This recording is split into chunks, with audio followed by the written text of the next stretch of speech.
L'ancien directeur de cabinet d'Ali Bongo, mal en point depuis des mois et nécessitant une évacuation sanitaire urgente, refuserait les prises de sang qui lui sont proposées à la prison centrale de Libreville en vue d'examens médicaux approfondis. Il dit ne pas avoir confiance aux responsables de cet établissement pénitentiaire et craint pour sa vie. L'état de santé de Brice Lacruche Alianga ne s'est pas beaucoup amélioré à la prison centrale de Libreville où il est incarcéré depuis le 7 novembre 2019, initialement pour des soupçons de détournement de fonds publics durant la convalescence d'Ali Bongo à la suite de son AVC. Selon des sources qui lui ont rendu visite récemment, l'ancien directeur de cabinet du chef de l'État serait toujours mal en point et sa situation risque de se dégrader davantage, d'autant plus qu'il refuserait les prises de sang que lui propose depuis quelques jours l'administration pénitentiaire.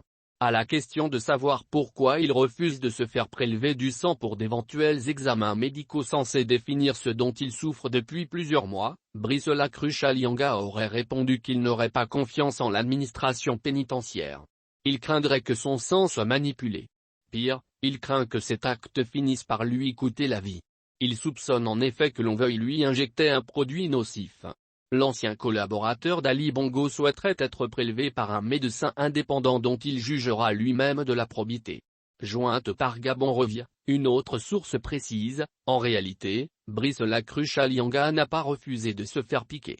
Le médecin l'a vu en présence du directeur de cabinet du ministre de la Justice, et il a indiqué devant eux qu'il faut qu'on lui fasse des examens en situation d'hospitalisation.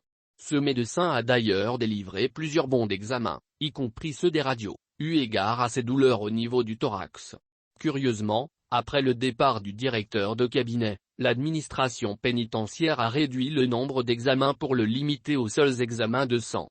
Au vu de cela, M. Lacruche Alianga a demandé à être prélevé dans l'établissement médical dans lequel il sera accueilli, pour éviter que cette prise de sang ne soit qu'une formalité de communication.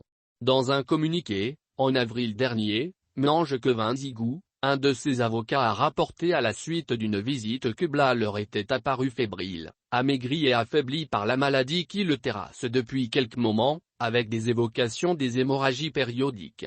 Les avocats demandent une prise en charge médicale urgente dans une véritable structure sanitaire, notamment à l'étranger et de meilleures conditions de détention. L'ancien tout-puissant Dirkab est gardé en isolation dans une cellule de moins de 9 m puissance 2, fermée en permanence, sans eau courante, et avec un trou en guise de toilette.